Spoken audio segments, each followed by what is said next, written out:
Okay, so I'm going to do something I haven't done all year. I don't know if you noticed, but I don't use notes.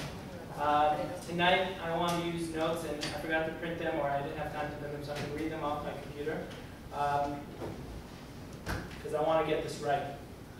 Leaders for Israel is how we call the fellowship, and yet throughout the year I spoke almost nothing about leadership. Right? We talked about Israel, is Israel an apartheid state? We talked about historical events of 48 and 67 and refugees and advocacy skills, but where in the program do we talk about leadership? We did not. But we did call the program Leaders for Israel for a reason. Look, the word leadership came up when we were talking and thinking about the course because we wanted to recruit people who are leaders. Is leadership born or can it be trained? That's one of the age-old questions that scholars disagree on. I'm sure that to a certain degree it can be learned, and it's taught here at the IDC. In fact, Tal Ben Shachar is an expert on leadership. He teaches here. He was my mentor at the David Project, by the way.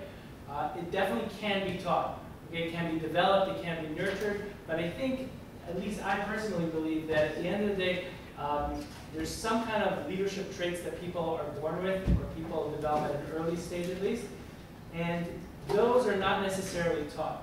Now, what am I talking about? Did you guys see the video 2 months ago of the seventh grade kid who saved the bus when the bus driver had a heart attack? Did you guys see that? Yeah. I want to show it to you.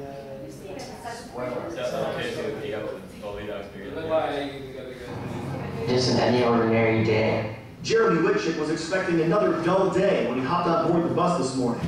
It's just right after spring break, and we all don't want to go to school. But he found himself in the middle of a mess that would make him the talk of the school. Then the bus driver starts convulsing, his eyes are bulging, he's making weird rasping noises, and his hands are twitching.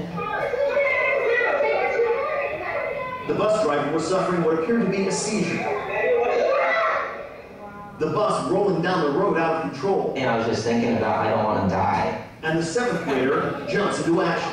Grabbed the wheel, he was big, I wrestled, I turned it to the right, took it on the side of the road, took the keys out of the ignition, bus started slowing down, I'm like, oh, someone called 911. Jeremy is now considered a hero in the halls of Surprise Lake Middle School, and given his generous nature, will live on the lore here for years to come.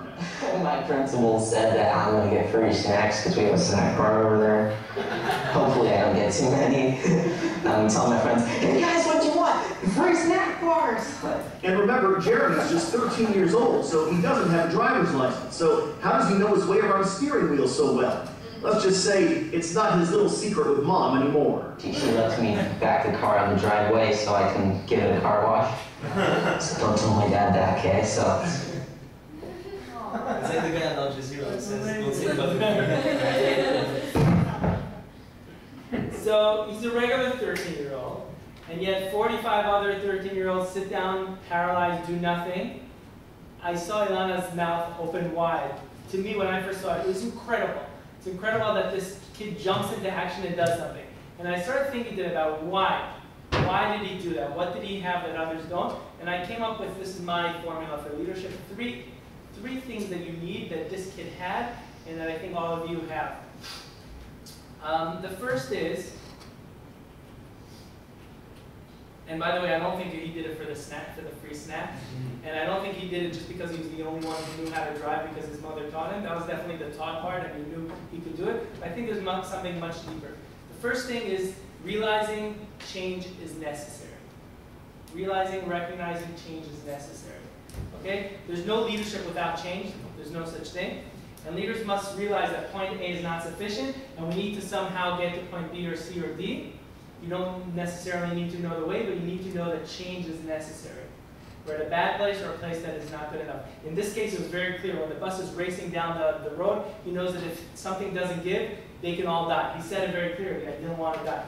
Realizing change is necessary. I think for us, when we're talking about everything that Ben Doliamini talks about, it's clear to us that change in the Israel public diplomacy arena is necessary as well. You know, it might be clear to us that change is necessary, but don't take it for granted. A lot of people are happy sitting down and ignoring everything that goes on around us.